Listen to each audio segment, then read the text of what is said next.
On the last Sunday of every month, Project Save the World hosts a global town hall meeting in which people from every part of the world, especially activists working on various global threats, can call in and share their interests and discuss what's on their minds. And this is the meeting for January the 30th of 2022. Michelle, why don't you tell us a little bit about your work? As a movement, we launch initiatives in Switzerland. We have the possibility officially to collect 100,000 signatures without an army, and the government had to ask the whole population to have a position on this proposal without an army. And 30% of the people admitted and approved of our initiatives. This is great success. But after that, the army still is on, and so we launched some other initiatives for against arms export or against the purchase of plans, military plans, army plans, and and also approving conscientious objectors to military service. And we had some success. We have a civilian service now for conscientious objectors, and we could have approval of no arms export to people to countries at war. So it's already something, and we hope to have more successes in this line. I'm sorry, which government was that? Switzerland. Geneva, and I belong to the organization Swiss Without an Army, and we launched an initiative in Switzerland for the abolition of the army, and this is possible for any citizen in Switzerland to launch initiatives if they collect 100,000 signatures. Very good. 30% is better than I would expect. Yeah. All right. I'm very happy that we have somebody from Ukraine with us, a peace worker from Ukraine. And this is Andrei Kamenchikov, who's with a friend of mine quite often. He shows up for these things. Bless your good heart, Andrei. Well, life is basically as usual in Ukraine itself, ordinary life. But of course, the political tensions are high and people are worried about what is to come. The latest news in the last couple of days seem to be encouraging, because it seems that the Russian leadership began some steps toward de-escalation, but it's way too early to make any long-term predictions based on that. And also, everybody understands that probably due to Russia's dependency on China in many ways today, it will probably not proceed with any kind of military adventures during the Beijing Olympics that will start in a week. So taking all that into account, there are still lots of worries, what the course will be of the Kremlin after the Olympics. And I think that a lot depends not just on the position of the leadership in the Kremlin, but also on the position of the Chinese leadership. I am certain that there will be discussions during the events in Beijing between the leaders of the two nations. And, we don't know what kind of advice or support the Russian leadership will get from China. Today, I think it's pretty clear that without backing from Beijing. Probably Mr. Putin will not have the guts to get involved in a major military confrontation. I bet And people here want to ask you questions. President Zelensky said 2 days ago on Friday that the United States and NATO are fanning this conflict, that it's too much, it's affecting the Ukraine economy, that they're amplifying the conflict. So do you think that he's representing what the Ukrainians think, that this a conflict has been created, almost fanned or amplified by the United States and by NATO? Or do you think this is a crisis that actually is because Russia has put 100,000 troops along the border? Thank you. well, I'm pretty certain that the real mastermind behind this whole conflict has been in the Kremlin, not in NATO or in Washington. But it is true that the U.S. It seems that sometimes it seems that the Western powers see the possibility of an escalation of violence in and around Ukraine higher than the Ukrainians themselves.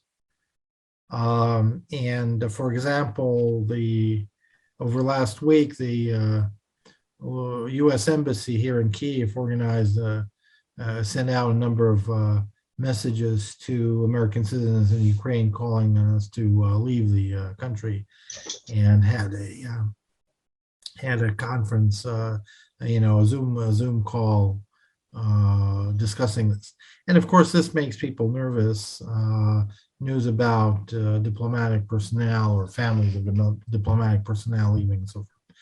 So in that sense, and I understand, because of course, even if there is no war, when people get nervous, that affects the standing of the local currency. The local currency has gone down somewhat in the last few weeks. It prevents investors and from investing and so forth. So of course, it's a very, very nervous situation. It already creates additional economic hardships for both Ukraine and Russia. In fact, both the Ukrainian and the Russian currencies have lost significantly compared to, the exchange rate went down for both these currencies over the last few weeks. So that is certainly one of the areas of concern. Personally, I don't think, I'm not, of course, I don't have the information that other that maybe governments have in Kyiv and in Washington or wherever, but personally, based on my experience, and I feel that it's still not very likely that we will see any major confrontation. I do see the possibility that there might be some escalation of hostilities along in the east of Ukraine, where there already has been a war for almost 8 years now, and it's been in a state of a kind of a low intensity conflict, but nonetheless, it's still a military confrontation that has not stopped for 8 years. So there might be additional events in that area. Thanks for Wondering about public opinion in the eastern area, in the Donbass. I guess we hear that they would all just love to join Russia, or at least be more or less sovereign. Tell us what you know about the opinion of the Ukrainians, well, the whole population in the region that's already occupied by Russia. Well, first of all, if people say that they all would like to join Russia, then why has about a third, or about at least a quarter of the population, if not more, left that area to other parts of Ukraine? Certainly, there also is a significant percent of people that left to Russia or maybe Belarus or some other places, but still, I would say at least two-thirds of the internally displaced people, if not more than two-thirds, ended up not in Russia or other countries, but ended up in other regions of Ukraine. So that by itself shows that there's no overwhelming majority of local residents that would, would be interested in joining Russia.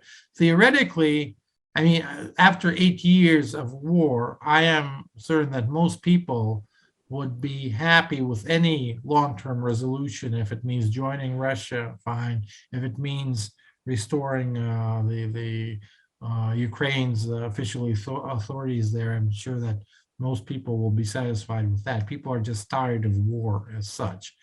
And of course, the areas are de facto under Russian control, and so people, it's questionable what kind of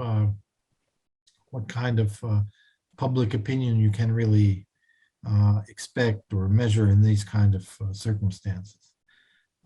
But I think what people really want is peace, and they wouldn't care that much whether it's peace. Really, I would have assumed that when you've got this far, everybody carrying guns and training and all that stuff, that taking a step backward in the form of saying, letting the Donbass join Russia or whatever they want to do, the majority want to do, that's less likely than would have been, a year or so ago.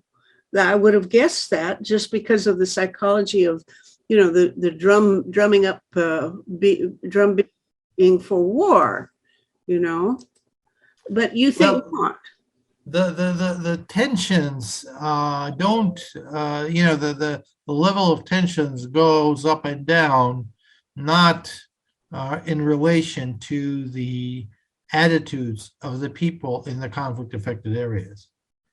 The predominant attitude of people in the conflict affected areas on both sides of the contact line is, we want peace. We're tired of this. We're exhausted. We want peace. And yes, for example, people in the eastern part of Ukraine vote overall different in a different way than people vote in Kiev or in Western Ukraine. But nonetheless, they have their political parties. I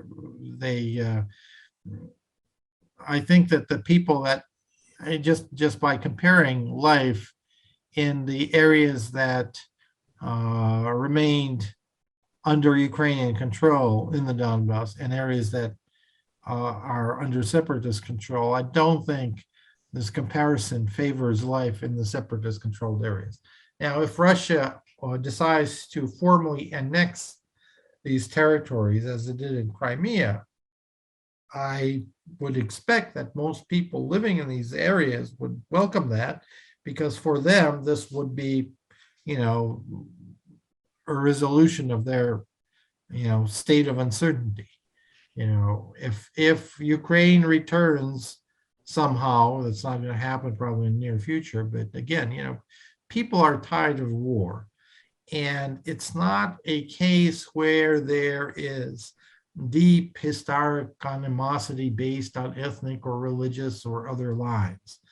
Luckily, it's not that case. So it's not like, an interethnic conflict where if one side wins, then, people of the wrong, in quotes, ethnic background are forced to leave or feel, themselves very uncomfortable and very threatened by that. Obviously, I thought the precipitation of this conflict was that the official Ukrainian government prohibited the use of the Russian language, and that is what sparked this. Is that still the case? Is the Russian language prohibited, or is it permitted? Russian language is not prohibited in Ukraine. That's a lie. That's a propaganda lie. It is true that over the last 8 years, the Ukrainian government had made a number of moves to promote the use of Ukrainian language by means that, if you ask me, I wouldn't say that these means have been wisely thought through, because there for example, rules that if you work in a public sphere, in a store, or in basically anywhere where you have to interact with people, there is a rule that when if you're working in a coffee shop, someone comes to the coffee shop, you are supposed to start speaking with them in Ukrainian, and if they ask you to change the language, then you change. Now, that's not always followed. And there are these issues that, if you ask me, I don't think these are very wise decisions. But there's nobody's prohibiting the use of Russian language. And in most cases, if you call like on a phone service, you get this menu that says, press 1 for Ukrainian, press 2 for Russian, press 3 for English, things like that. Also, for people living in Ukraine, even if they're Russian speakers, and that's probably about half of the population are native Russian speakers, the languages, they're quite related. So if you live in Ukraine, you understand Ukrainian. And it's not usually a major issue of, in your communication. You may have some problems because if you want to work in the public sphere and you don't speak Ukrainian well enough, yes, there are certain aspects that might make people that don't master Ukrainian language properly, might make them feel uncomfortable. And but it's nothing.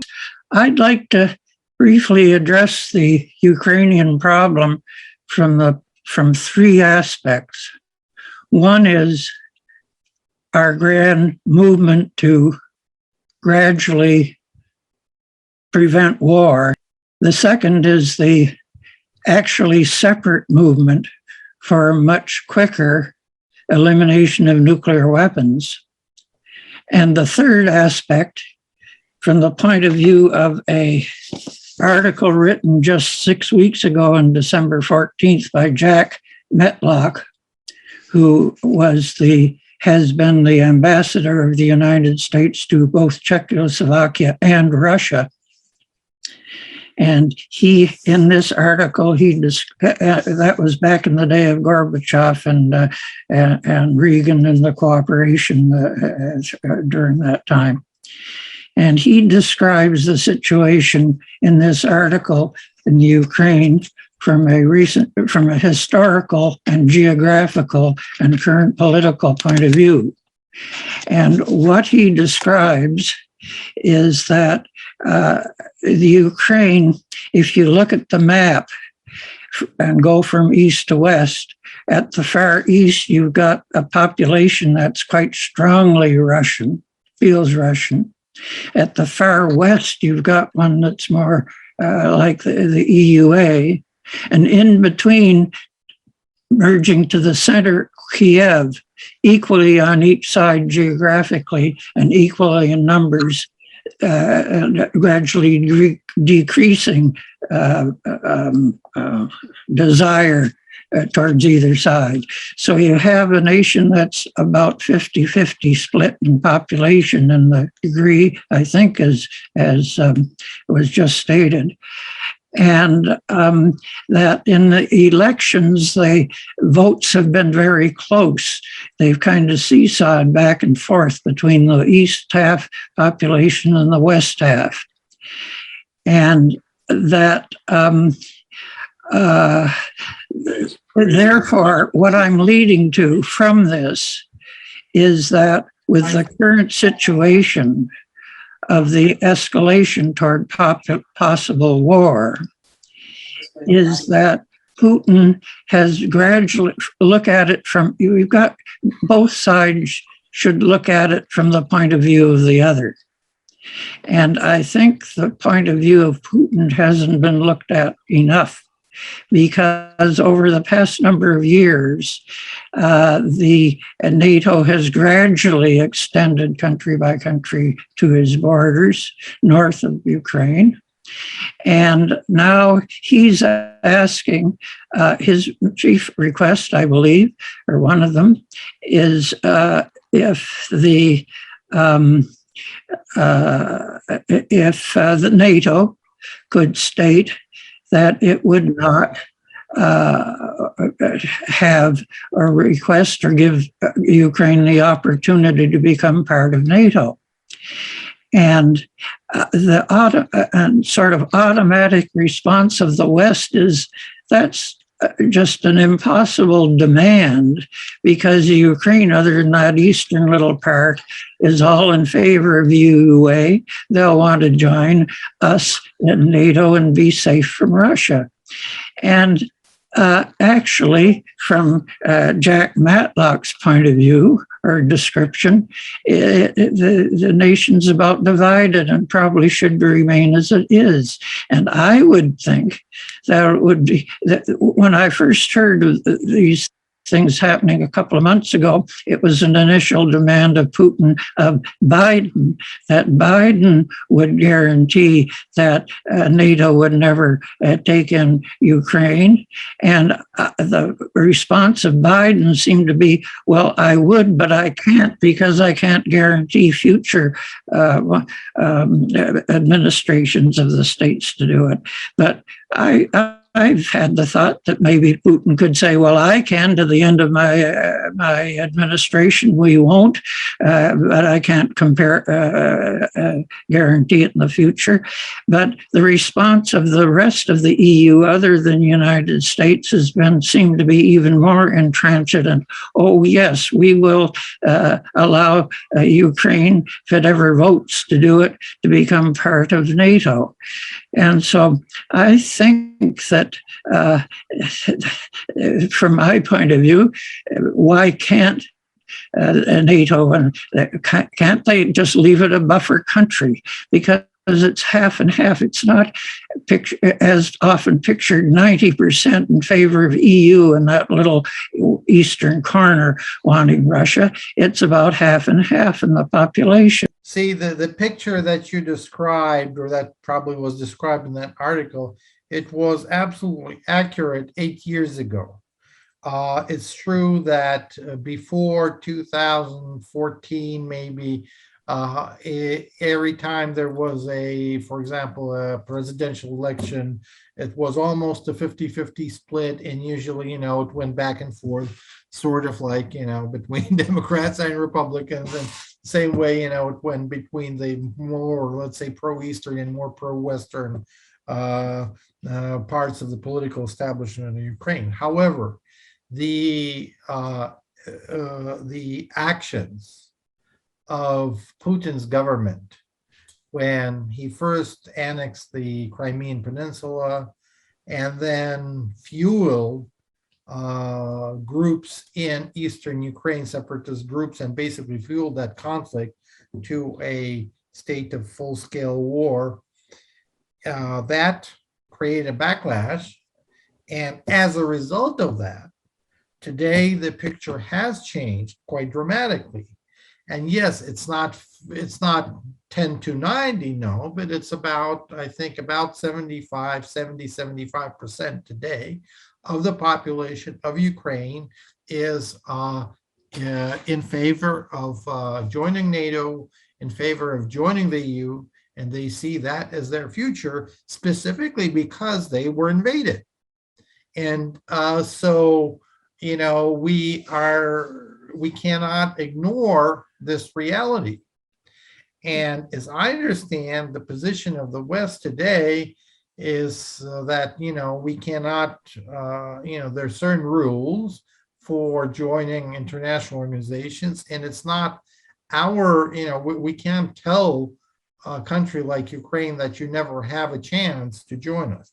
Now, in practical terms, it's not something that's on the table in the coming years.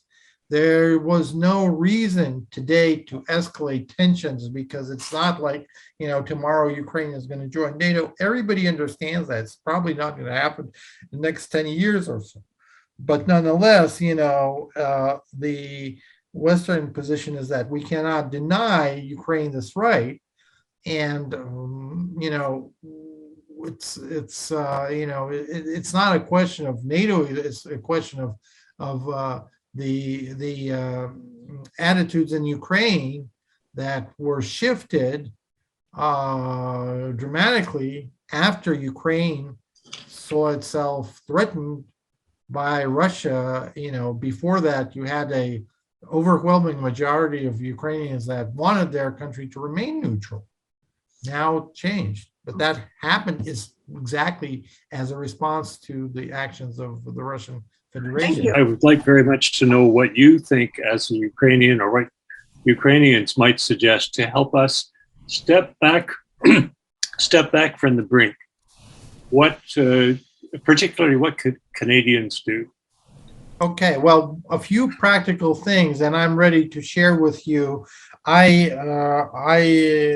thing that I do is I coordinate a network of civil society organizations in this region that's called the Eastern European Regional Network of GPAC. There's a network that maybe some of you know, Global Partnership for Prevention of Armed Conflict. That's a global network of civil society groups working for peace all around the world. And since the world is big, there's a certain structure to the network. There are 15 different regional networks in different parts of the world. So there's this Eastern European regional network that belongs to GPAC.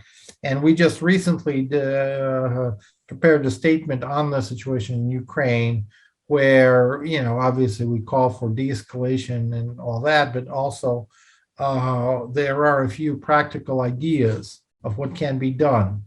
And one such idea is that as we're facing, unfortunately, the risk of a major military confrontation and maybe even an open aggression against Ukraine in this situation, one thing that maybe even civil society could do is it could pressure governments to have a very open and effective policy of providing shelter and decent treatment and shelter to conscious objectors, including people that from military ranks that refuse to participate, let's say, in aggressive war. So if you're, let's not mention names, if you're sent from country X to country Y, in a aggressive war, and you feel wrong about that, you have more options rather than just being a POW, becoming a POW. You can voluntarily give up and be transported to a third country and be treated, properly as a conscientious objector, not just as a prisoner of war. So have a special status for people that refuse to follow orders if these orders are related to engaging in aggressive and criminal wars. That's something that I think the EU countries and Canada and so forth could make very clear. And I think that, you need to understand that there is no massive public support for war with Ukraine in Russia, despite what Russian propaganda says, and sometimes, bloggers, show there's very little opportunities to truly judge what public opinion is. But based on what I know, most people in Russia do not want any kind of escalation for Ukraine. And I think that if, God forbid, a war does escalate into a new level, because it's not something new that there is a war going on, but if it escalates into a more open aggression from Russia into Ukraine, that there will be very many people that would be looking for opportunities to to simply not perform their tasks, let's put it like that, in this Beautiful. process. And if they're supported internationally, if they have options, if they are automatically granted, protection and so forth in Western states, that might be an effective way to resist. Thank you. And Richard Denton in Sudbury. Thank you very much, Andre. I'm just wondering, though, that I'm under the understanding that NATO was not to be, one, moving east, two, from previous agreements, two, was not to admit countries that are bordering on the, quote, enemy, and three, again, about countries being neutral, such as Austria. And so I'm just wondering, should not NATO not be allowing the Ukraine to join it? I know what from its own rules, as opposed to Ukraine's wishes to join. I don't speak for NATO. It's, well, what do you want me to hear? You want to hear my position? Well, I do think it was a mistake in the 90s. Maybe NATO could be disbanded in the 90s, and some kind of new security structure could be built that would be more inclusive at the time. Unfortunately, we are way beyond that opportunity today. For a while, there was it seemed that Russia was very effectively cooperating with NATO and was seen by NATO countries as basically ally, in the early 2000s, and so forth. And there was even a basically a military base, well, a logistical military base in Russia supporting NATO operations in Afghanistan, in the first decade of the century. So things have changed. It's it's for the NATO member states to decide on their policies and who they feel they want to accept or not, or what are the rules for accepting one nation and not the other. But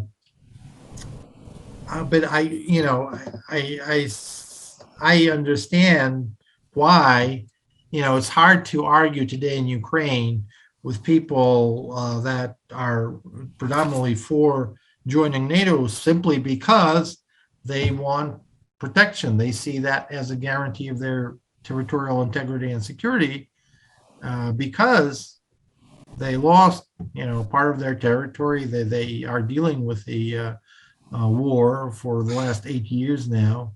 And but Andre, any member state in NATO could veto it. And I read one thing saying, Macron doesn't sound as enthusiastic about the NATO policy as some other countries. And if he wanted to, he could just say, well, as long as I'm in office, certainly nobody will allow Ukraine into NATO. And unfortunately, then he can't bind his successors. So that might not be satisfactory to Putin. But if we're looking for a way out, that would be a quick and easy first step, wouldn't you say?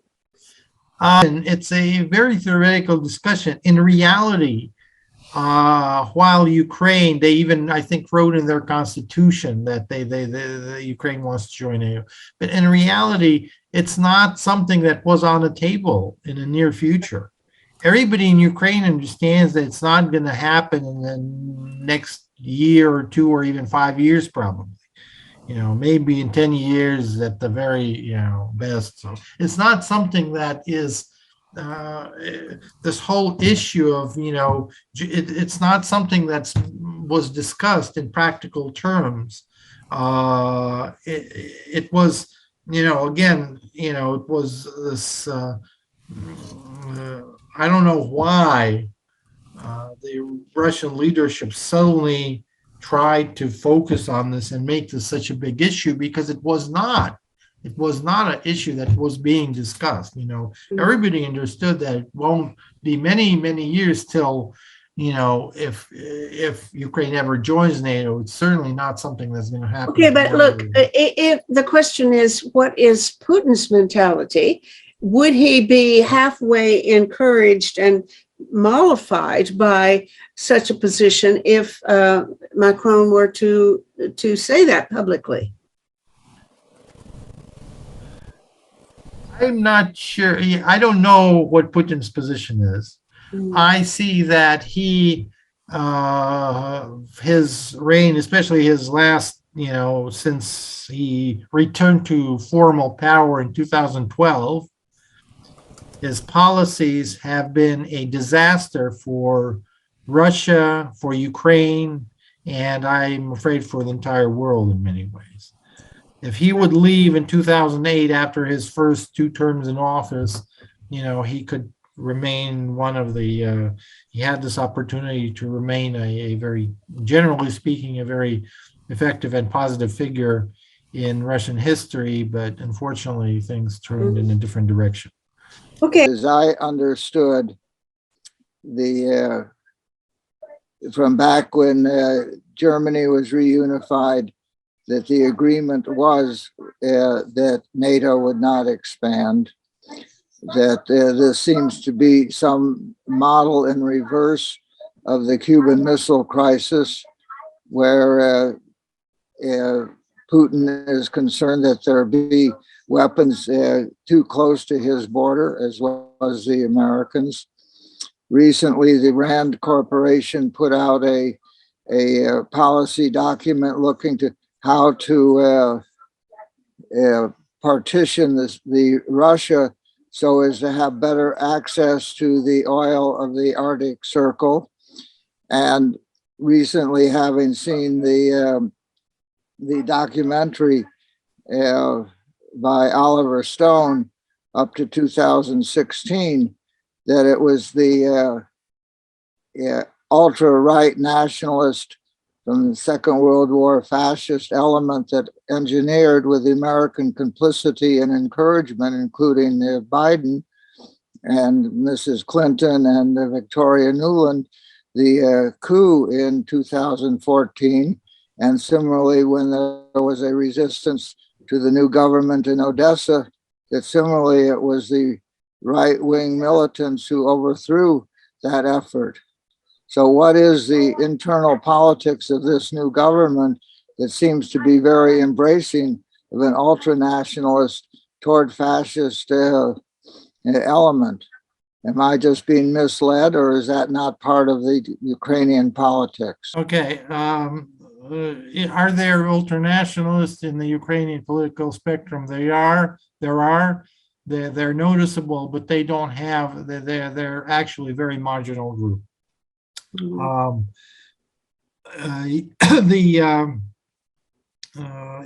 They had almost very little effect on overall Ukrainian policies. After the events in 2013, 2014, after the annexation of Crimea and the beginning of the war in Donbass, of course they got someone stronger, but they're still very marginal. It's not a dominating force in the Ukrainian political spectrum.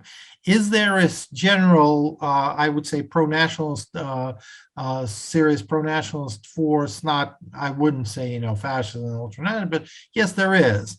And it's also very vocal, and it limits to a large extent the government. If you ask me, I think it's quite moderate, the government of Zelensky, and they do feel sometimes limited what they can do in terms of compromise on the situation in the Donbass, because they are somewhat afraid of the public.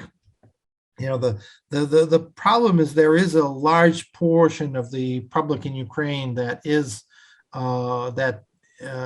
supports, let's say, a relatively hardline policy toward the the areas in the east, and there's a little space for compromise in Ukraine, and of course there's a little space of compromise on the other part, because let's face it, these separatist control areas in the east, they're not really separatist control areas. One thing that you need to understand, that's very important to understand, there are many secessionist conflicts worldwide. And Ukrainian case is often mixed with other cases. It's not, it's different. And it's different in one very important way. Wherever you have secessionist conflicts, let's say, the case in Catalonia and in Spain, yes, you have local governments or regional governments where a group, a political group that wants a secession or more autonomy or whatever gets upper hand and works through the existing government structures on the regional level, and then they have legitimacy from their own population. And then you can argue whether they have their claims are legitimate or not, whether they have the right or not. That's a typical story of a secessionist conflict.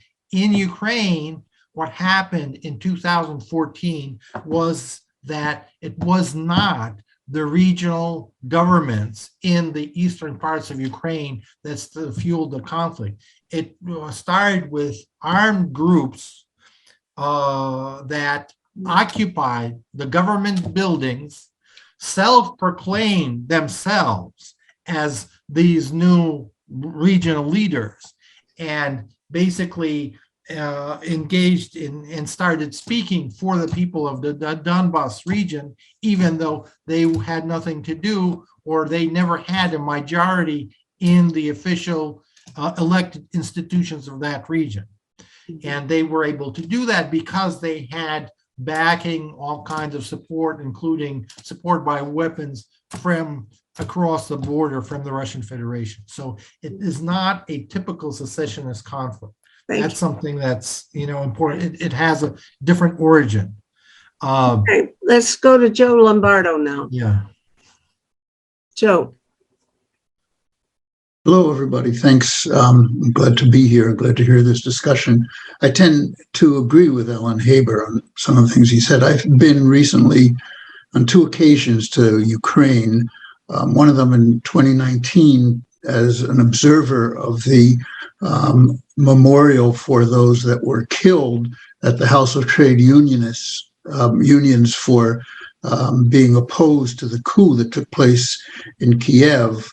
When I was there in 2019, there were right-wingers from around the country who came to oppose that memorial. And I was witness to them marching through the streets of Odessa with torches, chanting, "Hang the Russians from the trees," was their primary chant.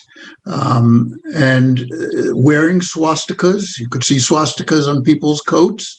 You could see swastikas drawn on the sidewalks and the buildings, even not just in there when these right-wingers were there, but also up in Kiev. So I do think it was a mistake, just as it was in Germany, no matter to minimize the threat of these people who now are a throwback to Stephen Bandera, who who supported the Nazi invasion and organized to kill Jews in Ukraine. I mean, it's a very serious thing. There's a webinar taking place on Sunday, which I'm involved in. And one of the speakers is a man named Vladimir Kozin, who is from Russia. The webinar is supposed to be an American anti-war activist speaking to Ukrainians and Russians. And he's from Russia. And he sent me a note this morning. And his analysis of what's going on right now, he says there's been a massive increase of Ukrainian forces in and around Donbas.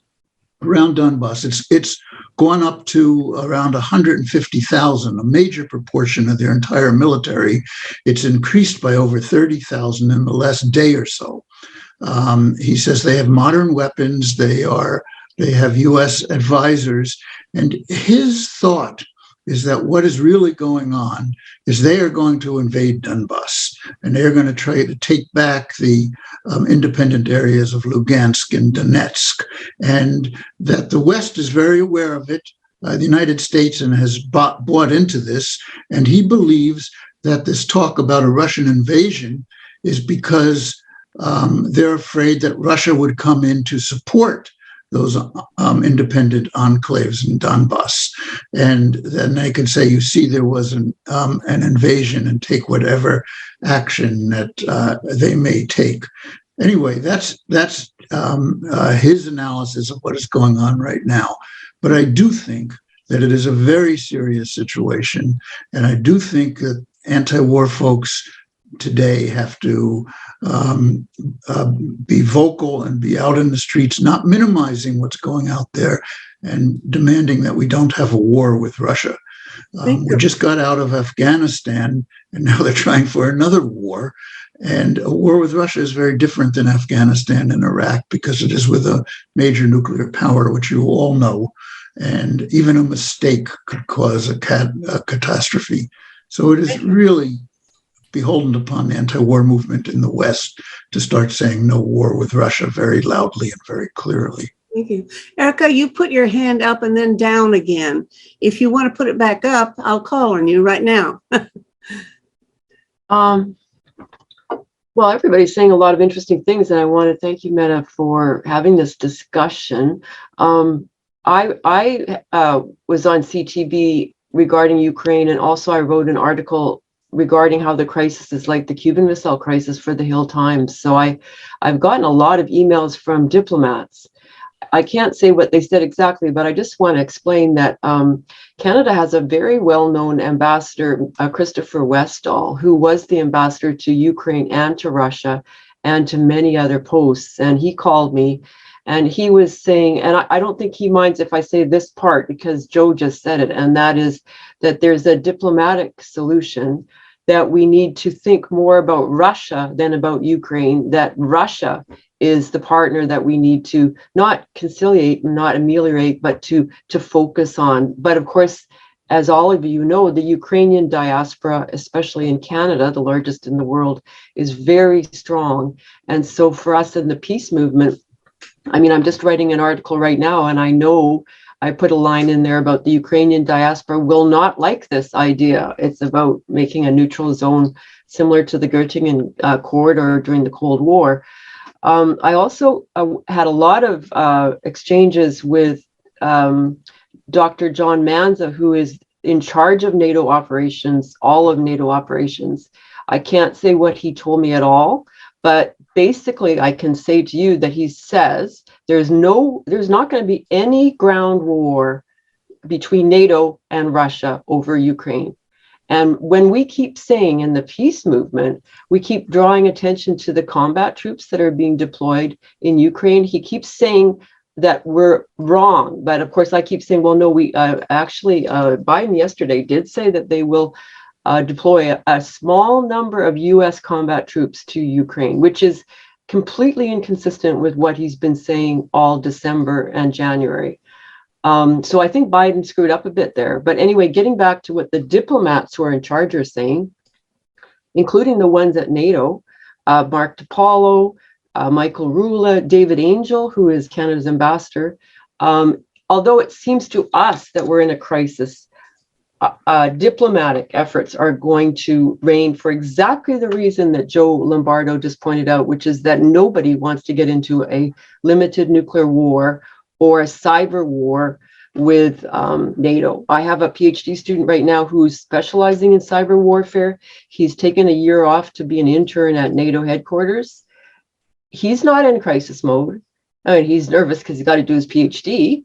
But I think in the peace movement, we have to be careful that we don't sound like we're braying and that we're constantly, oh, war is coming, because after a while, they don't listen to us. Mm-hmm. But anyway, that's all I wanted to add, Meta. I have to go in a few minutes, but thank you very much for heralding, for spearheading, for bringing together all these wonderful people. I appreciate it. Thank you, Erica. Okay. Well, I don't see any more hands up, but Andre, you get the last word on this subject, and then I'm going Yeah, I just would like invite, to other explain comments. first of all, I'm not speaking as I'm not a Ukrainian. I'm half American, half Russian. So, and I lived most of my life in Moscow. I live in Kyiv for the last 6 years. But I see that it is, I know that let's say the peace movement worldwide, and especially in the US and Canada, is very critical for many valid reasons of the actions of its own governments. And there's many, many reasons to be very critical about that. However, that we should try to be objective and understand one particular things. There are other problems in the world, and sometimes it may be that supporting supporting a country that is under the risk of being invaded might be a way to prevent invasion, prevent a major war. So, every particular case in this world is very different. And if we speak long term, what I think is there needs to be some kind of important international forum, maybe under the UN auspices, that would allow to discuss all these, gray zones, these difficult issues in international policies and standards and so forth. Because what happens is when one great nation violates certain principles, and another one uses that as excuse, and third one, and so forth. Everybody starts playing in their own way. But today, I think that yes, the risk is terribly high. Nobody's speaking directly about a war between armed confrontation between Russia and NATO, but we can't guarantee what's going to happen. Okay. But I think that we need to support any measures that can prevent the escalation on both sides, but particularly right now, any threat of a armed aggression against Ukraine, or escalation of aggression against Ukraine today. Everything in this conversation points toward no war, which is good. But I just wanted to remind of the general psychology of the human race, which is being reflected in the media right now. And it's like previous buildups to actual war, when the discussions are more and more, oh, there may be a war coming, there may be a war. And over a few weeks or months, the population gets tense. And then actually, when a war starts, they all relax. Oh, the tension's gone, the war's. So we can't let that happen. My question is about representation, about the will of the people. And the people I'm concerned about here are the IDPs and the diaspora. When somebody says the people of Donbass want X, who are they including? What about the IDPs? Do they want to go back to Donbass? Do they still consider themselves to be a resident there and have a political voice there? What about the diaspora? I don't see where the boundaries are here.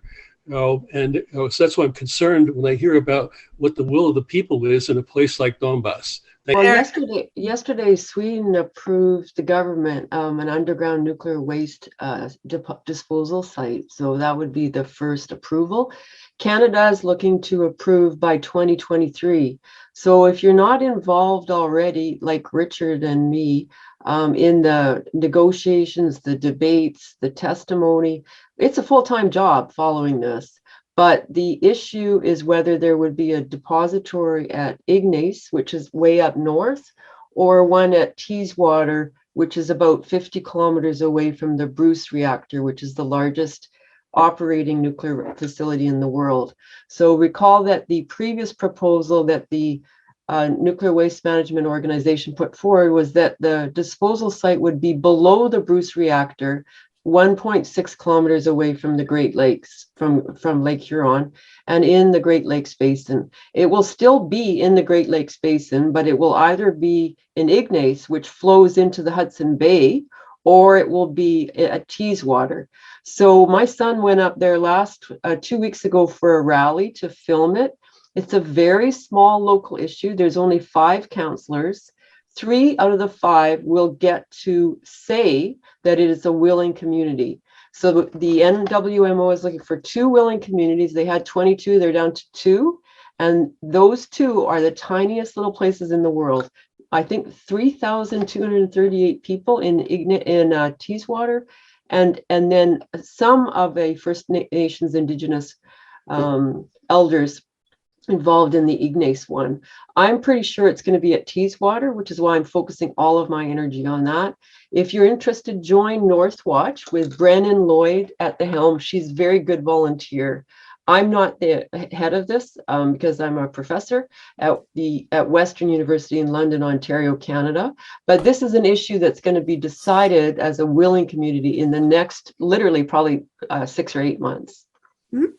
So thank you. I believe, and I wrote that I wonder how much popular opinion really matters when the people who make weapons are the people who control the media. And therefore, essentially control what happens in the world. I feel that they get to sell weapons to both sides of any conflict and are simply happy, and their bottom line depends on increased tensions in the world. And why would they want to make peace? War makes a lot more money than peace. Right. I get it. So I'm with Humanity Rising as a volunteer. I published an index to all of the Humanity Rising episodes. There are 400 of them so far. Oh, tell us about that. I don't know that. And as soon as I post this edited version of the talks of this town hall on our website, there is just below the video, there's a comments column. And that's where you want to have a conversation, because that's open to everybody in the world. And the chat column is simply available only to each other here. So I want you to please use the our tosavetheworld.ca window whenever you can. But I'm very keen to hear more about this Humanity Rising project. And did you say that you also make talk shows? What is this all about? I'm not familiar with your work. I want to hear more. Okay. I'm more or less a volunteer reporter, and I hang out with the Ubiquity University's Humanity Rising program that involves a daily conversation. The first part of it is a presentation or an interview by people who have been invited by Jim Garrison, who's the president of Ubiquity University, to speak or exchange ideas about whatever they are chosen to speak about. And it's a huge variety of subjects that are covered. Vladimir Posner had 3 episodes of Humanity Rising, and was very interesting. 2 of them are titled How America or United States, I forget how it says, promoted Vladimir Putin to his current position. It's an interesting argument, and I believe I heard someone speak to it today in this conversation, that at one point Vladimir Posner, okay, I keep confusing the 2 names, but anyway, the president of Russia at one point was interested in being more conciliatory to the West, and has changed his opinion. And this reporter who spoke to us on Humanity Rising said that people like the Clintons and others kind of poo-pooed the idea that we could have a partnership with Russia, and embarrassed embarrass them so that they said, oh, well, okay, we really will be the opposition if you want us to be. Anyway, I'll put some stuff in the But I chat. don't know anything about this university you're talking about. Okay, it's a small university, does mostly online work. It does master's and PhD courses, and a lot of general courses for the public. And Humanity Rising came about when they realized that there was something they could do every day about the coming of the pandemic. And so when in May of 2020, they began a concerted effort to host a program every single day on various subjects that had something to do with climate or the situation with the virus. That morphed into a concerted effort to have a program every weekday, and they are continuing to do that. So they dropped weekends, and much to my satisfaction, because I was getting tired trying to report on them each day and not have a day off. So my journal essentially is called Other Networks, othernetworks.org, and through that I publish a link to every single of the 400 episodes of Humanity Rising. And so it's a rambling conversation covering a huge array of topics, including anti-nuclear war and against the weapons of destruction, so supporting things like regenerative agriculture, trying to give so much like what we do. That's very well, there is a relationship. That's why I'm here. John German invited me here. John is the a representative of the volunteer folks who hang out with the United Nations. I have two quick questions for Erica before she leaves. One is, which of the two sites would you prefer, or neither, a different one? I believe in what's called above ground rolling stewardship. The idea that we do not bury the waste because it would be abandoned and then therefore forgotten. I'm in a large group of people who are arguing that we keep it above ground. It could be in one spot, but that would be a soft target for our terrorists. So actually it's safer to keep it above ground for the next 400 or 500 years until we develop storage containers that will be actually non-permeable, that water will not eventually go through it.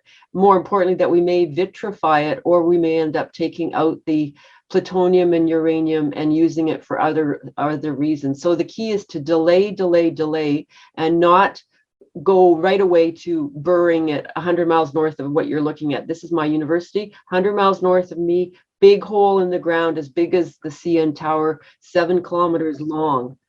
So that's in a big, the Teeswater River, the water basin, the water's already leaking out from the borehole. So we're basically putting storage containers in water, just like they did in Germany in the Assa mine, where it leaked in a salt mine. That also leaked. And then there was a fire in New Mexico with this, which is a risk, because if there's a fire in Canada, it means that people would have to go down underneath a nuclear reactor in a fire. We didn't do that with Fukushima. So you can see I'm pretty passionate about this, Robert. Join the group, everyone. We really need more people who have some time, who are willing to write letters, and who, like you, are all very well informed, literate, and can write well. So thank you. And where on the surface? In one place, or keep it dispersed? Right now, the plan, the proposal is that it would be one site for all of Ontario's waste. The problem with that is, of course, the United States does not have a waste disposal site. So they would look north to Canada.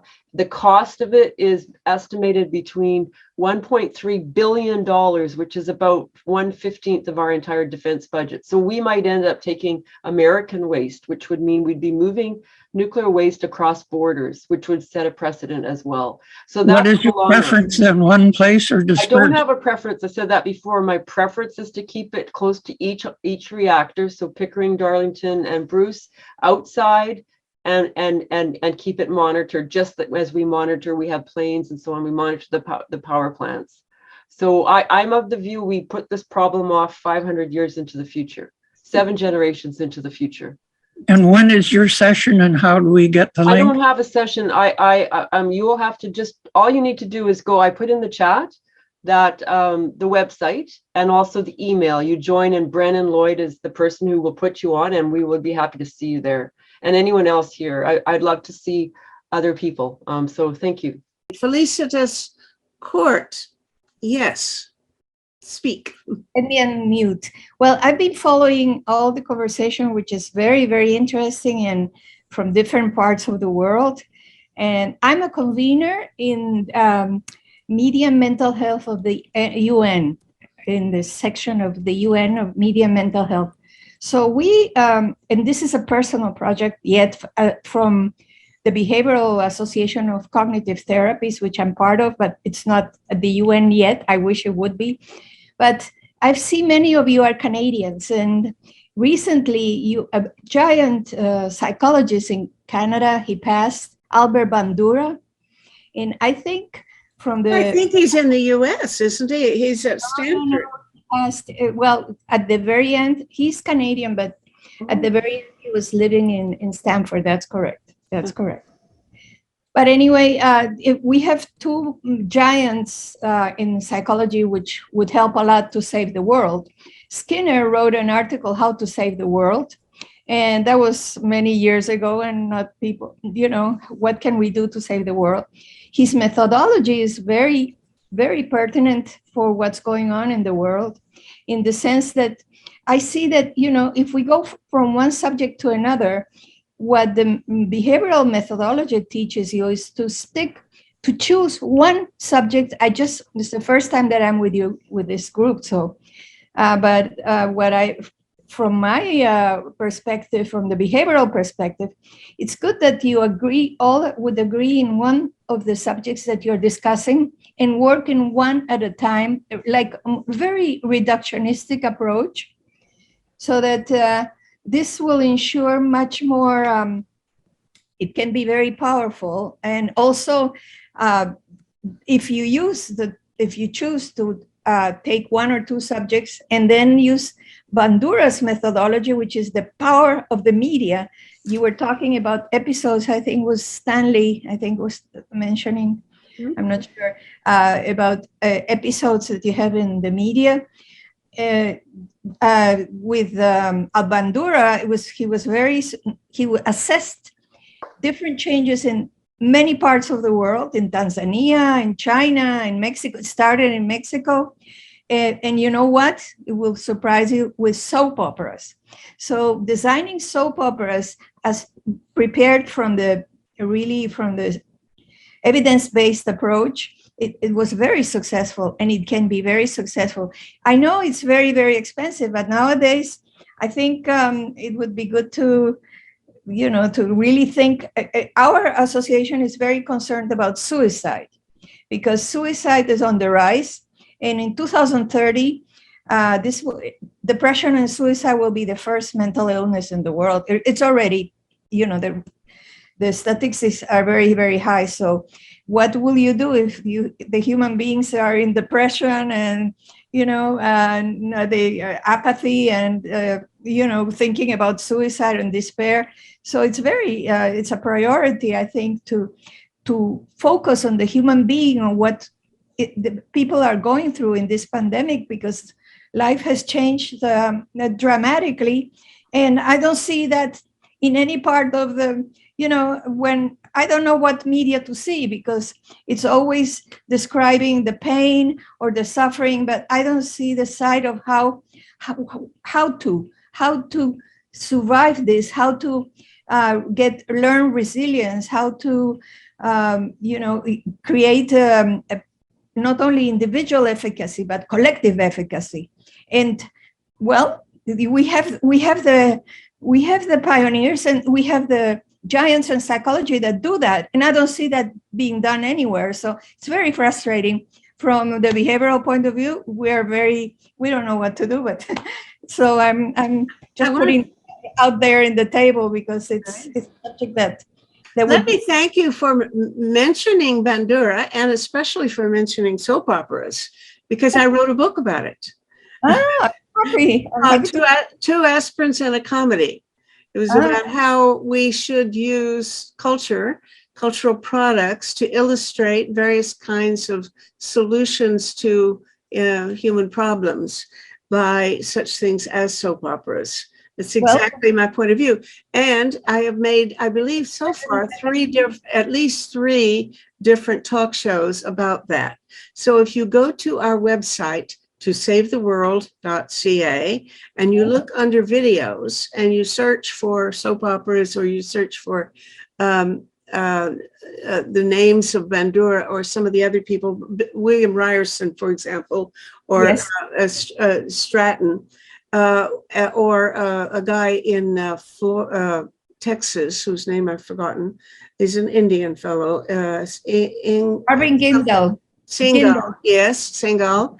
I've done talk shows with all of them, and you can watch hour-long talk shows about how to use soap operas for social change. And I agree with you completely. It's the most promising methodology that we might be able to adopt. And about a year ago, or even less, I was trying to figure out how to actually produce a soap opera, because nowadays I use this little camera right here, but I could move it in the living room or out in the hall or down to the swimming pool in my building and get my friends to perform different roles. And we could have a soap opera that we would write and produce on our own at virtually no cost. So I was trying to figure out how to make that happen. But since I'm 90, I don't think I'm going to live long enough to make that come true. So you're now the person in charge of producing soap operas for the whole world to save the world. Got it? You're in charge of it, Felicitas. And Yes. I believe you're in Venezuela. And I don't know how the hell you're going to produce a soap opera in Venezuela that will make. Well, I am in New York City, for your information. You can see the picture. I'll put my. Venezuelan. I am Venezuelan, but as you know, Venezuelan is. That's another subject. I don't know how long this meeting goes on to, but Venezuela is severe. Tell us a little bit about what the situation is in Venezuela. I've done several talk shows about Venezuela as well, but I'm not up to date on it, and I hear things are going south. That it's not going too well there. Is that right? No, it's not going too well. It's right now. Well, if just think about the 6 million of refugees, which I'm very concerned about, all over the world, who are. You can have, it's beyond trauma, post-traumatic stress disorder. It's beyond that. It's despair, it's suicide, it's depression. It's very, very, I'm surprised in this part of the world. I mean, in America, you don't hear so much about what's going on about Venezuela and about the refugees that are all over. Mm-hmm. And I'm very concerned. I'm part of the group that works with refugees, but in Venezuela itself, it's like a ghost town. Although the people, is just a very small minority, like a 1% or something, are able to live the day and day. But the rest, it's very, very sad. Venezuela is a beautiful country in many aspects. It has mountains, it has deserts, it has beaches, unbelievable. The people were, it's very, I miss it, of course, a lot. And it's very concerning. And we don't see really the light at the end of the tunnel. Yeah, really. That's what I was afraid of. Yeah. Thank you so much for listening to us. But I just think when you're talking about Venezuela, you cannot talk about Venezuela without talking about the terrible weight of U.S. Sanctions. Venezuelans' gold, which is all countries' gold, is kept in the Bank of London. $1.3 billion worth has just been confiscated. Citco Company, which was the Venezuelan company in the United States, its money and money in the banks have just been confiscated. They can't be part of the SWIFT banking system, so they can do barely any trade. And recently, people need to know about the case of Alex Saab, who was a diplomat from Venezuela, who was on his way to Iran to try to get food for Venezuela because people are hungry, and that's denied them as is medicine, even during the COVID crisis.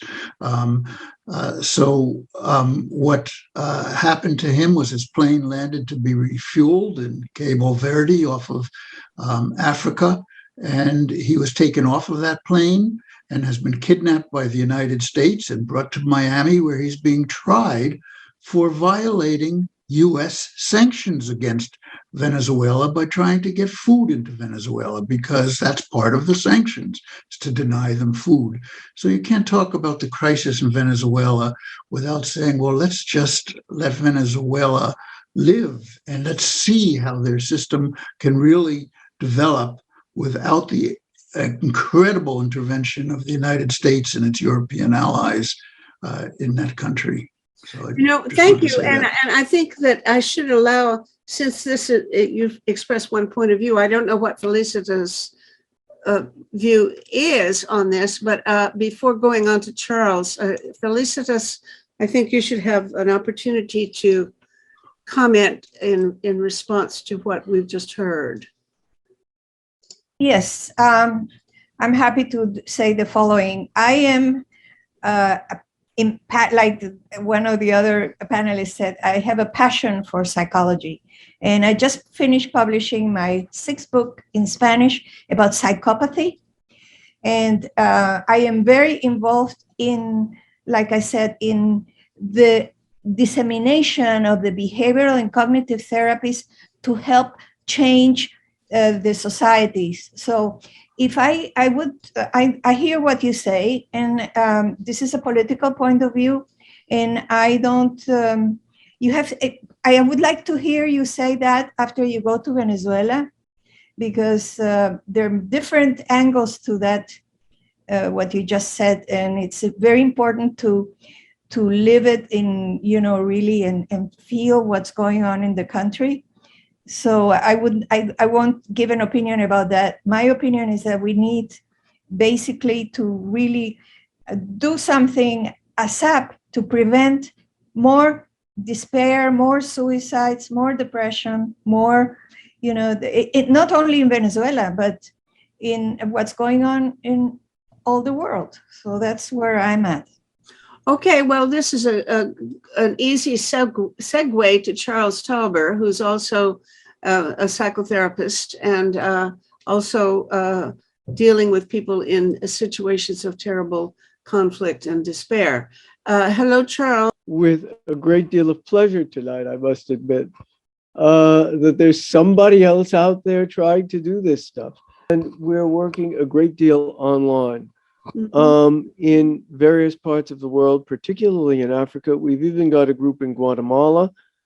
And what we're trying to do, and I think this will interest Felicitas, is to create what we call Barefoot Therapists. In other words, we know that there is a great deal of lack of capacity within the community to deal with psychological problems, precisely the sorts of issues that Felicitas was talking about: suicide, post-traumatic stress, and I call them not disorders, but reactions, because I think they're not pathological.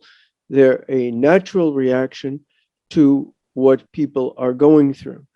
Now, there's nowhere near the amount of capacity. The WHO and the Lancet and all kinds of other authorities, as Felicitas is no doubt aware, have said that more than 90% of the people who should be getting psychological assistance aren't getting it. Okay, there's not enough, there is no way that we can educate all of those professionals. So what's our solution is to educate people without previous training within the community to do at least some of that work and then work under supervision. And we do that online. We're almost full in our schedules right now. We're getting a lot of requests for work, particularly from Africa, but that's where we've been. We've got a group in Guatemala. We've got other groups in various places, and we'd very much, Felicitas, like to cooperate with you. I've copied your email. I've put mine in the chat, and I've put our website in the chat. So please, please get a hold of me, and we'll be our organization. I've been doing this work since 1988. We know that this kind of an approach works very well.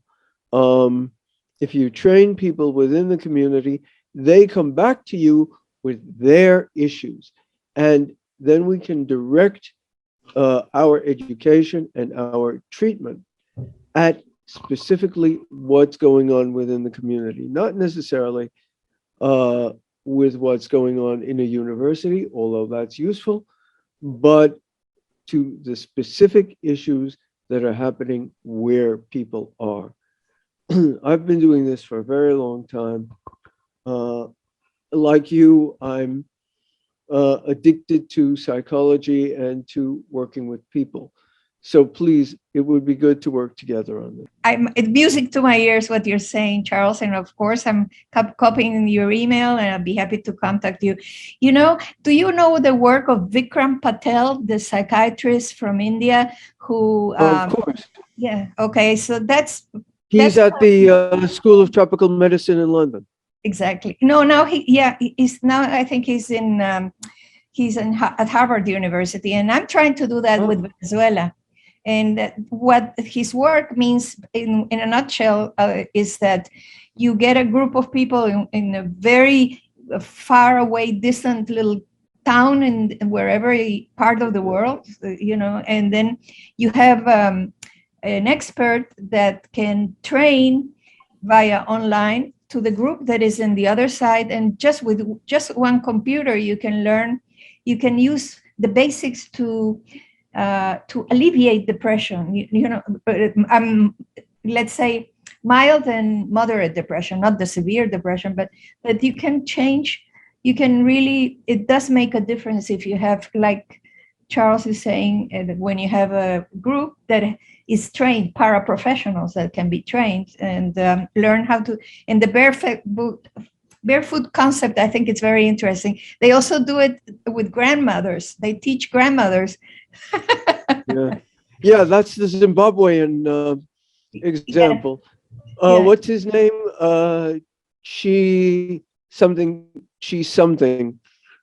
Chikwenda, I think, who's got grandmothers on benches, and I love it. I absolutely love it. Exactly. Right. I think people who wanted to train barbers and hairdressers because they're people that get unloaded on and could probably do quite a bit of work. Really think about doing one very good soap opera that can travel well all over the world with certain. Oh, I would love it. The main points to begin with a couple of points, not many, 2 or 3, but we have so many problems. Better stick to a couple of problems and not all of them at the same time. I agree. And what we do is we have groups of NGO people, and they transmit this further. So if you train people within NGOs who can then train other people, and you get a snowball effect, this works very well. We have about, 10 groups a week, something like that. So it's a great technique, but I love the idea of a soap opera where we could go through all of that. That would be fun. Well, that, So I hope you guys, somebody will actually pick up this idea of a soap opera, because it would take a lot of organizing, but I can't think of anything that's more potentially constructive, because the problem is our mental problems are very largely cultural and group dynamics, and people are very influenced when they identify with and empathize with and live vicariously the emotional experiences of a prolonged series of shows that go on year after year, or at least a couple of years at least, in which they form a real bond with the characters. And this is so important, because that parasocial relationship with a fictional character can be as important, or actually more important, than real life interactions with the people that you see every day. And these people fall in love with their fictional characters, and they form extremely intense bonds. I think it's just absolutely the only thing I can think of that actually can change a culture and influence a whole culture. And insofar as mental disorders and emotional and personal problems are caused by the construction of reality that is transmitted culturally, then we need cultural solutions to it. So you know what? I'm glad you gave me a soapbox. I love what you're saying. You know what? We should approach people like Pedro Almodovar, because we don't know how to do soap operas. We have to approach the geniuses of doing soap operas and choose only one or two things, not overwhelm them. Because recently there's a movie called Parallel Mothers, where he, at the end of the movie, the second line, it's an information about the political situation in Spain, but it's in the middle of a soap opera. So I think he's a genius, and I wish I could meet him. And I don't know, we should, a group, not only me, Well, I'll tell you what, I'm willing. I'll try to interview him. There's a soap opera on BBC called The Archers, which has been going, I think, for 70 years or something. It's, I think, the oldest soap opera in the world. And they have also dealt with, for example, abuse within the family. And they've dealt with they're dealing at the moment with alcoholism. So, and this is a very long running, very, very popular soap opera every evening on BBC Radio 4. Well, so I looked at that here. Where are you? Are you in Croatia, Charles? I'm in Croatia. Yeah, it's a long story, but I grew up in the States, and I did my medical studies. I'm a physician. I did my medical studies in the Netherlands, and I've been in Croatia for 26 years now, 26 and a half years. And as I say, we're working all over the world, so we could this sounds like fun. This sounds like a lot of fun. Look, I think I need to interview this guy you're talking about. But in the meantime, you need to watch the shows I've already done. There are 3 or 4 of them. So I'm happy to look at that, Meta. You have my email, okay? Please. I don't think we don't have my email. We post things on the comments column. I'll post things there, and you can discuss it too. That's where we want to encourage people to have conversations. Just on this same question, here in the affluent United States, we're developing the commons in the center of our town, and one of the elements is the friendship bench, the grandmother's bench, to give opportunity for people with distress to talk to somebody with a listening ear. So I'm eager to see the documents for this paraprofessional training, but basically someone willing to listen with an open heart to somebody with a distress is part of our local problem of what can be the commons good for everyone, mutual aid. Thank you. Glad to hear this. Yeah, this is, being a part of this is incredible. I've looked for such a group of people for decades, and I accidentally bumped into Meta, and it's all come together. My family has a 400-year history of being pacifists. Oh my God. But Yeah. I don't actively, like most of you, I don't engage in it as a part of my life. I sign petitions and I talk to people about peace in the world and so forth. A lot of them think I'm crazy. But anyway, my path has led me to study that little gray fox that's sitting behind me there. Mhm. And all I'd like to say is that after 12 years of daily studying the behavior of that little fox, the book I wrote about them came out last week. Congratulations. Yeah, and so it's really going well so far, and we'll see where it all winds up. But the book is called The Road to Fox Hollow, and you can purchase it on Amazon. You can purchase it on Barnes and Noble and several other places. You just put in, do a search on The Road to Fox Hollow, and it should come up. Or Tell us a or- little bit about your foxes. You've got a gray fox there, and Yeah. I'm only familiar with red foxes. How many, do we have any purple or green foxes? What's the story? And what's your favorite kind of fox? Well, I have to say that my favorite kind of fox is the gray fox, because that gray fox is older than any other canine on the face of the earth, genetically speaking. So as such, it's on the average, it's about 10 million years old. And wolves and dogs and jackals and all the rest of them come later. Okay, so there's your foundation, that little gray fox there for all the rest of the canines. All right. Well, I'm glad you're standing up for him, because I imagine life is getting a little tough for when the habitat of foxes and other critters are being diminished. Well, the Urban Wildlife Research Project, which I am the president and co-founder of, we are doing a major restoration project along the edge of the San Francisco Bay. And we intend to make the habitat there a more healthy place for all the wildlife that lives in that area. And there's quite a lot. What can you do? Where I know the San Francisco Bay pretty well, but tell me what you're planning around there. Okay.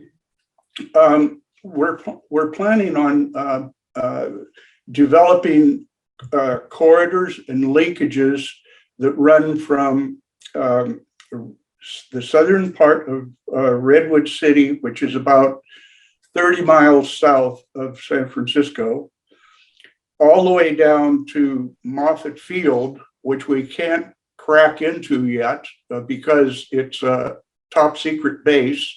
NASA is there and many other top secret, like I can't think of the name of it right now. Anyway, all the way down to there, and that's about an 11-mile stretch of territory that we're going to knit together piece by piece by piece, so that we have a unified habitat to support the lives of those intelligent beings. So now, are these little pieces of land along the water, or where I can't visualize what you might be planning? There's a strip, a narrow strip of land between the actual bay itself and Highway 101, which runs parallel with the San Francisco Bay. And it's in that band between the water and Highway 101 that there's kind of a wildlife area that moves through that territory. Now, this is probably because because people don't have geographical map in their mind. This is probably going way over a lot of people's head and attention. Yeah, only people living around the Bay Area probably know what you're talking about. And I've been moved away so long, I can't visualize it as well as I used to. But certainly the whole notion of protecting biodiversity is, you're doing God's work, I'll tell you. That's really worth promoting. It's absolutely critical because we're now experiencing the 6th mass extinction on the planet Earth, and millions of parts of our wildlife out there, all the way from insects to the big ones out there, like the grizzlies and so forth like that. They're all under attack. Mm-hmm. And it's because we have moved into their territory so heavily that we've chopped up all their landscape and they have nowhere to go. I had a we're catching their viruses because we're invading their territory. It's true. Yeah. Ernest Thiessen, I'm pointing at you. Tell us what you're all about. I love what you're doing, and I'm the inventor of the Smart Settle collaboration system. Basically, there are 8 algorithms that are the result of nearly 3 decades of research and development that are implemented at a neutral site, and it can engage any number of decision makers with conflicting objectives and help them negotiate very complex agreements. Right now, we're modeling the conflict in Kashmir and looking for people from that area that will participate in order to get a realistic simulation. It basically will make the Smart Settle process available to them. As I mentioned, it's guided by 8 algorithms that are implemented at a neutral site. These are algorithms that promote collaboration, and they allow people, the preferences of all parties are learned by that neutral site. They're kept private and confidential, but it works with them to give them a solution that they would never think of on their own. In fact, they can't get there because they're stuck at a place where they are now. It's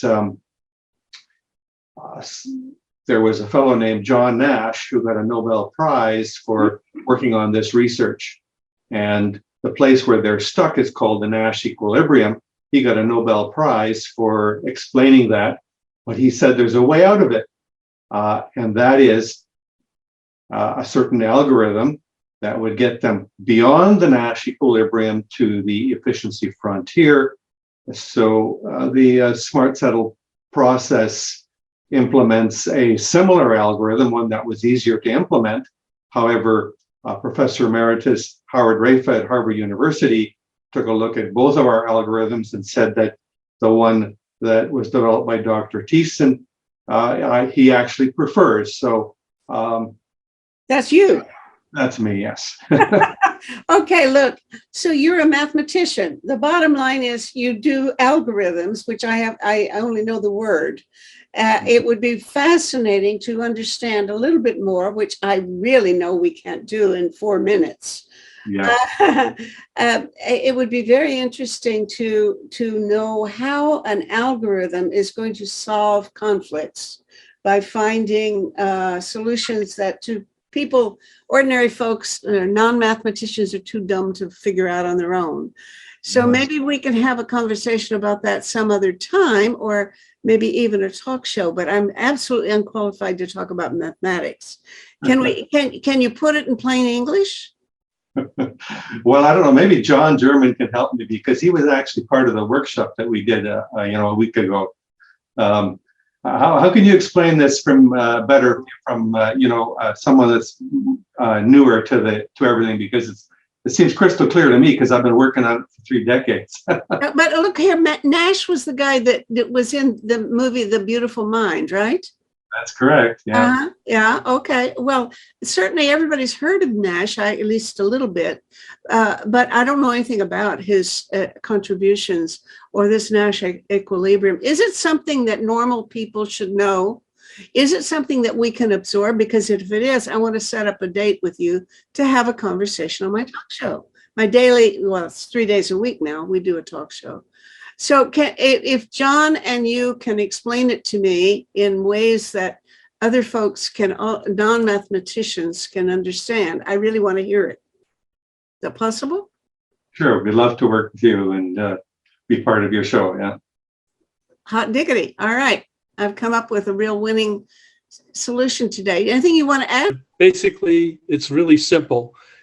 By having a neutral mediator, arbitrator who knows the preferences of each side, when each side knows only its own preferences, they don't know how to get to the best possible solution, but the system can figure it out. And that's what it does. And that's the magic of it. Yeah, except an algorithm is a mathematician's tool. And that just totally baffles me. How would a mediator, take Charles Talber or something who does that kind of thing all the time, how would he non-mathematically find a solution? Okay, go on. Tell me more quickly. Okay, here's something I've used for years. Well, I do a lot of negotiating. I've negotiated treaties at the UN. And a question that I often use, or at least I think of, is how much do you really want this? And that's the question that Smart Settle Infinity focuses on. And it's the only one that knows what everybody who is a party to the negotiation wants. The only thing that each party knows is what they want.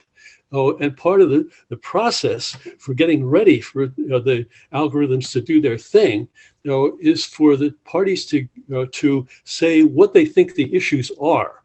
When they all agree what the issues are, then you can start. And then what they do is each party figures out how much do they want each of the things compared with each of the other things. So you can say, well, we want to have territorial integrity in Ukraine. Well, do we want that 3 times more than we want peace? Or do we want peace 10 times more than we want territorial integrity? And so very simple example, but you do that with all the preferences, and then the system is the only one that knows everybody's preferences. So it's the only one that can find the optimal solution. What's best for everybody? So there's a whole process for how you do the negotiation, but that is it in a nutshell. Okay, I see that your algorithm must include a weighted preferences. It's not just I want this, this, and this, but how much do I want it? Oh boy, now we're talking, because I did a thing a few years ago myself where I wanted to have a system of a referendum in which everybody would have 20 votes, but you could cast all 20 on one topic if that's how much you wanted it to be, and so on. Oh, we're talking the same language. That's terrific. All this time I've been using an algorithm and didn't know it. It's like the guy in that French play who's speaking prose all his life and didn't know it. I've been doing algorithms. This comes back down to the same kinds of processes that John Burton and John Paul Lederach have been talking about for, in effect, 20 or 30 years. And so this interests me also very much, because you must include the psychological sides of things into all of this, those factors. Very important to factor those in. All right. Well, we are starting a new conversation, obviously, and I want to pick it up with John and Ernest one of these days, and maybe Charles needs to be in on it too. Who knows? But I appreciate this, everybody. I've had a good afternoon, and I hope you have too. And come back next time.